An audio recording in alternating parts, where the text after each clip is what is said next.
Hey everyone, it's Theresa here of Larkin Design, and welcome back to our Create With Me challenge. This is a collaboration that I'm doing with Becky back of A Creative Life and Dollie Boyd. And this is the layout that I'm creating today. Our challenge today was to use a current or recent collection, product, kit, or anything that has recently arrived at your door.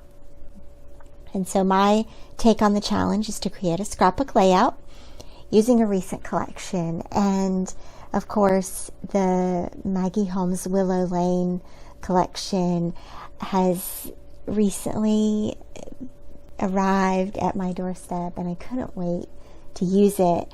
Maggie Holmes has always been one of my favorite product lines, and Willow Lane does not disappoint. I don't have everything that I am hoping to get from the collection, but I do have enough to get started and to play. And so what I wanted to do for this layout is I'm starting with mixed media here, and I have a concept in my mind that I want to have strips of color that run from the bottom of the page up. And so the stencil that I'm using here with modeling paste is a Kaisercraft stencil, and I'm creating lanes for my color. And so once I have all that down and I've allowed it to dry, you can use your heat gun or just let it sit overnight. Once I've done that, I'm going to start applying my color. And I'm using a really wet watercolor here. And so I want to apply the color onto the strips that I've just created with the modeling paste. And then I want the color itself to travel to the top of the page.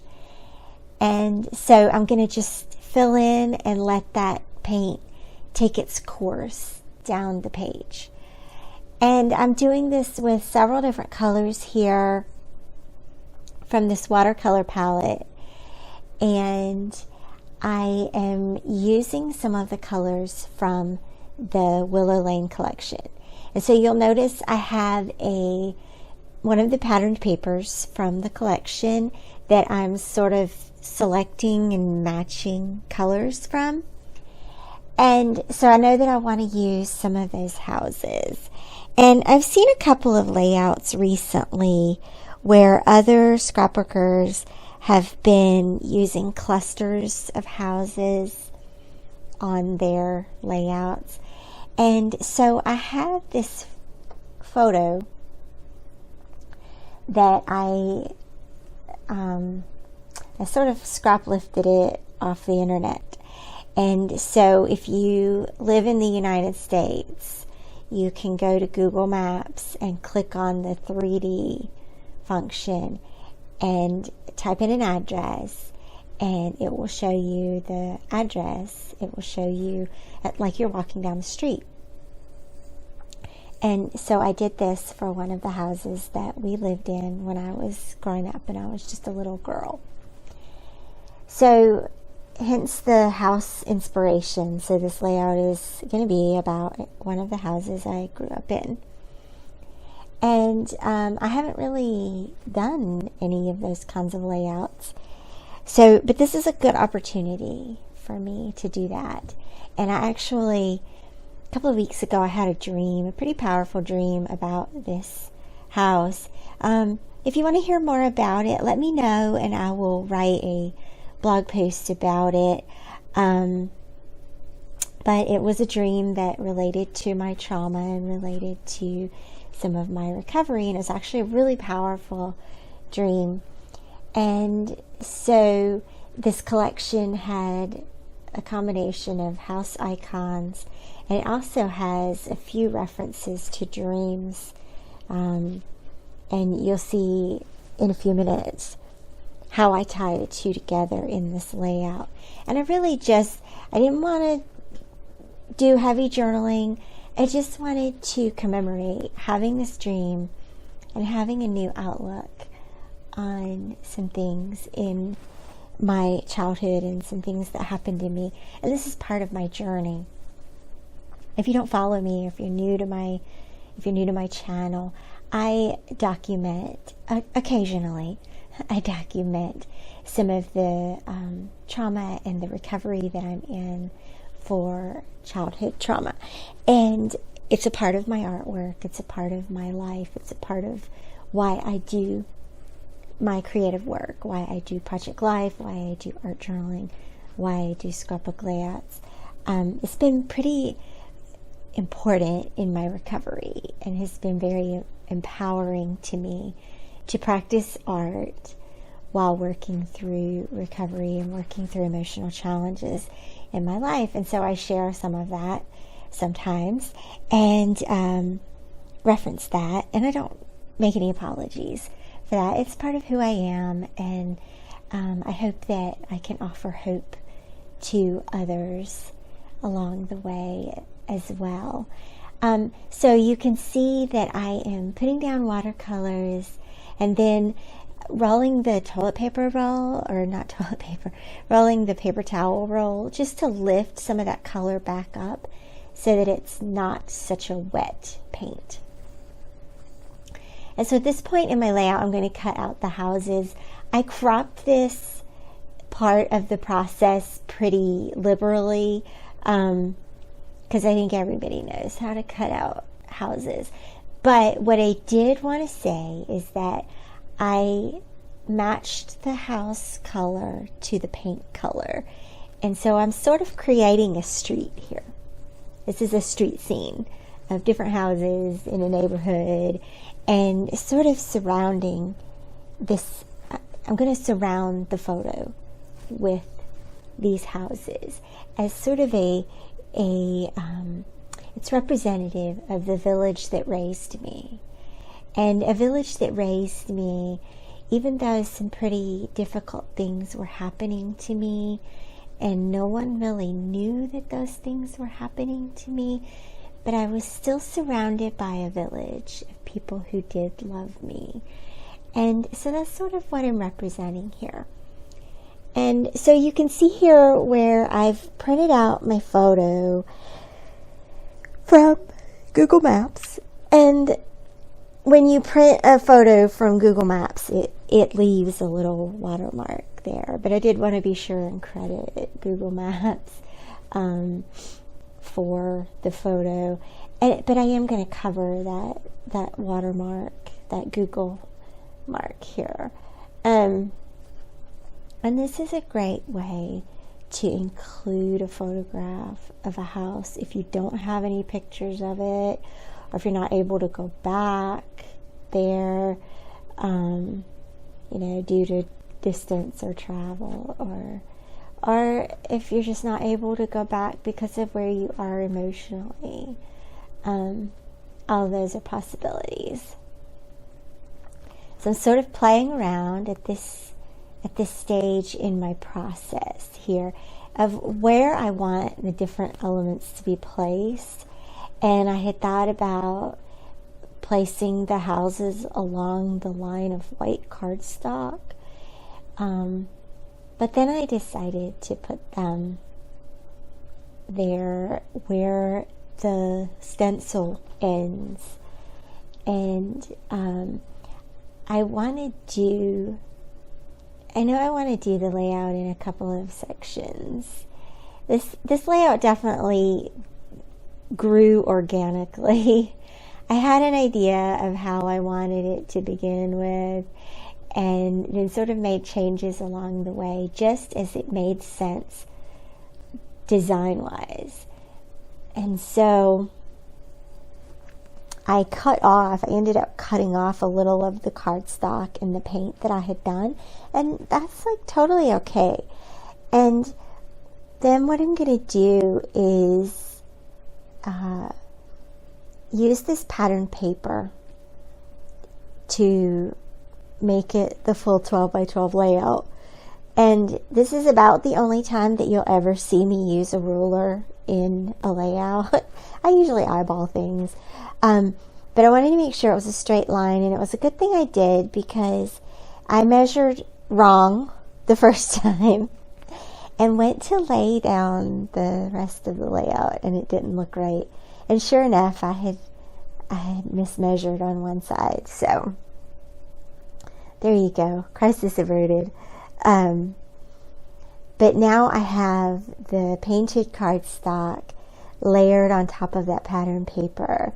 And the houses at this point are adhered down. But I still need to figure out where the photo is going to go, where the embellishments are going to go. And originally I was going to put the photo in the center of the page. But then I used one of the chipboard houses. That blue house is one of the chipboard houses. And I wanted to use it for dimension.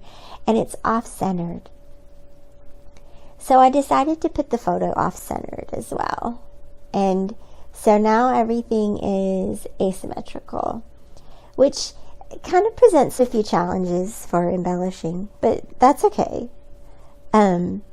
So I'm just going to work with it here and try to figure out like where the embellishment should go, where my title should go. And as I'm working with all of this, that line from the white cardstock is really bugging me. Like, I'm still just playing with different embellishments here. You can see that I've taken apart the chipboard sheet. And I find it a lot easier. I take apart my chipboard sheets and go ahead and take off the really sticky backing so that I can move them around the page a bit easier. And so here's where I decided to deal with that white abrupt cut line. And this is just a ribbon that I've had in my stash forever and ever and ever. Amen. So I'm gonna adhere that down and make that transition a little bit softer. I don't want much showing, but just enough so that there's a little bit of a transition there. And I'm just using my Tombow liquid adhesive there. I'm going to hold it down for a second so that it has a chance to attach. And then I will turn the ribbon and tape it onto the back of the layout. I'll do that here in just a bit. So I'm liking how that's looking. And now I still need to figure out the title work and the embellishing. Sometimes I play around with that way too long on my 12 by 12 layouts, and that's okay. For me, it's part of the fun of the process, is figuring out where everything is going to go. It's like putting together a puzzle. And so there was a little banner that said "You Are," and that gives you a great opportunity to do some layering. Anytime that an embellishment has an unfinished sentiment, that means you can finish it. And so I pulled one of the labels and I'm using the alphabet cardstock stickers here. These stickers they're like the perfect scale. I really like them a lot. I think that it's hard when you're ordering product, it's hard to get a feel for what is the size of them, what is the scale of the actual product. And I have to say that these are the perfect scale. They let you write out what you want to write out, and they're not too big and they're not too tiny. And they also fit perfectly into this little label. And so my title is going to be "You Are So Loved." And I think that this is an excellent affirmation for any of us. And I like to leave a takeaway when I do my voiceovers. And so my takeaway for you is that you are so very loved. Even if you have trauma in your past, even if you are in recovery for trauma, for addiction, for if you're in recovery from pain and surgery, and we're all in recovery in some way. I think we have to spend a little time as adults recovering from our childhood. We all deserve the reminder that we are so loved, and there may have been some people in our lives that were not kind to us throughout the years, but we've also been surrounded by people who love us.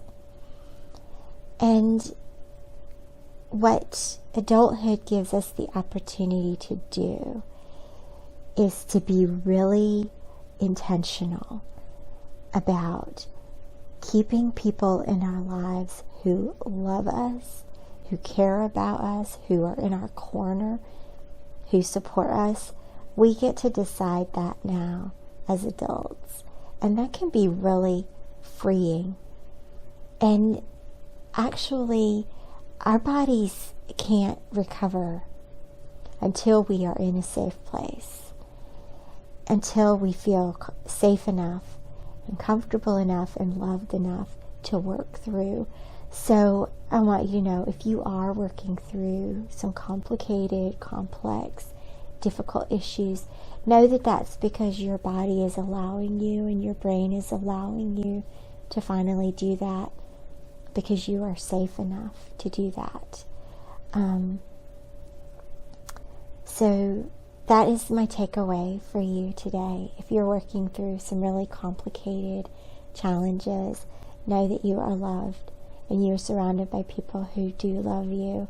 Seek those people out, and the other people who you're not sure if they love you, keep them at arm's length. And that's okay to do that too.